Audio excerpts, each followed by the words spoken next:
পূর্ব বর্ধমান জেলার মেমারি 2 নম্বর ব্লকের অন্তর্গত সাতগেছিয়া 1 নম্বর গ্রাম পঞ্চায়েতের বড়বাগান স্কুল মাঠে শুক্রবার একদিবসীয় ফুটবল প্রতিযোগিতা অনুষ্ঠিত হয়।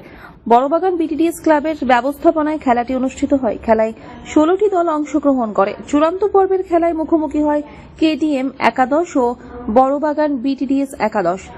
খেলাটি টসের নির্ধারণ হয়। খেলায় জয়লাভ করে কেডিএম একাদশ। বিজয়ী ও বিজেতা দলকে নগদ অর্থ ও ট্রফি দিয়ে পুরস্কৃত করা হয়।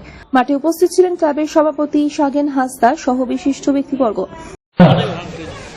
এছাড়াও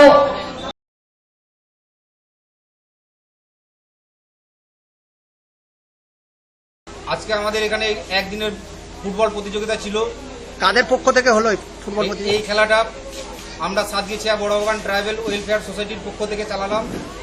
এই খেলাটি আমরা প্রত্যেক জন্মাষ্টমীর দিন হয়, কিন্তু এবছর প্রাকৃতিক দুর্যোগের কারণে আমাদের ডেটটা চেঞ্জ করতে হয়েছে। সেই কারণে আজকে 30/8/2024। কটা দল অংশগ্রহণ করেছিল? এই খেলায় মোট 16টি দল অংশগ্রহণ করে। আমাদের চূড়ান্ত পর্যায়ে কোন কোন দল প্রতিযোগিতায় অংশগ্রহণ করে? আজকের চূড়ান্ত পর্যায়ে খেলায় পরস্পর প্রতিদ্বন্দ্বিতা করলেন কেডিএম একাদশ বর্ধমান আর বিটিডিএস বড়বাগান। কোন দল বিজয়ী হয়েছে?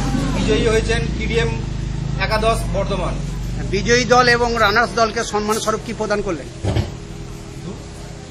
বিজয়ী দলকে একটি চ্যালেঞ্জ ট্রফি সহ নগদ পুরস্কার প্রদান করা হলো এবং বিজিত দলকেও ট্রফি এবং মেমারি থেকে মৃত্যুঞ্জয় যশের রিপোর্ট, আনন্দ বার্তা।